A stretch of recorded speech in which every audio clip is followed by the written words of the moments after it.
نے کہا تھا کہ دیکھا ہے میں نے شہر میں کوڑے کے ڈھیر پر دو بچے لڑ رہے تھے فقط ایک بیر پر، اور گندم امیر شہر کی ہوتی رہی خراب، بیٹی مگر غریب کی فاقوں سے مر گئی۔ اور اللہ نے آپ کو دولت سے نوازا، دولت وہاں دو جہاں دولت لٹانے سے رب راضی ہوتا ہے، اس کی رحمتیں برستی ہیں۔ ہمارے گجرانوالہ دھلا چوک پہ ایک بوڑھا دن دہاڑے آٹے کا تھیلا اٹھا کے دوڑ لگاتا ہے، نحیف تھا، 2 قدم چلا کے لوگوں نے پکڑا اور خوب زد و کوب کیا، اور بعد میں سوال کیا کہ بوڑھے یہ جرت کیوں کی؟ تو وہ بوڑھا رونے لگا، وہ کہتا ہے 1 ہفتہ ہو گیا مجھے اس چوک میں آ کے کھڑا ہوتا ہوں مزدوری کے لیے، اور مجھے بوڑھا سمجھ کے لوگ چھوڑ کے چلے جاتے ہیں، ہفتہ ہو گیا بچے بھوک سے مر رہے ہیں، آج ان کی بھوک دیکھی نہیں گئی تو چوری پہ وہ آمادہ ہوا، اور دولت یہاں لٹاؤ۔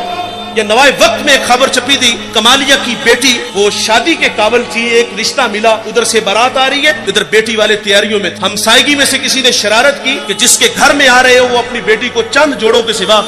اور کچھ بھی نہیں دے سکتا، بارات وہیں سے واپس چلی گئی تھی۔ بتاؤ اس بیٹی کے دل پہ جو کچوکے اور زخم لگے تھے اس کا مداوع کس نے کرنا تھا؟ اور اللہ نے آپ کو دولت سے نوازا ہے، غریبوں کی بیواؤں کی بیٹیاں گھروں میں بوڑھی ہو رہی ہیں، تم کتوں کی لڑائی پہ پیسے لٹا رہے ہو، تم ہجڑوں پہ دولت لٹا رہے ہو۔ اگر دولت لٹانے کا شوق ہے تو معاشرے میں پھیلے ہوئے دکھ دیکھو، یتاما مساکین پہ دولت لٹاؤ تاکہ تم خدا کی رحمتوں کے مستحق ٹھہرو، لیکن دولت وہاں دی جہاں نفس کو حظ ملا۔ جب اس بیٹی نے کہا کفل مجھے بھوک تیرے تک کھینچ لائی ہے، یہ ایک جملہ کفل کی ہدایت کا سبب بنا، دل کے آئینے پہ چوٹ لگی، کفل رونے لگا، ہاتھ جوڑ کے کہتا ہے بہن مجھے معاف کر دے، تو جس عزت سے آئی ہے اسی عزت سے واپس گھر چلی جا اور میرے لیے دعا کر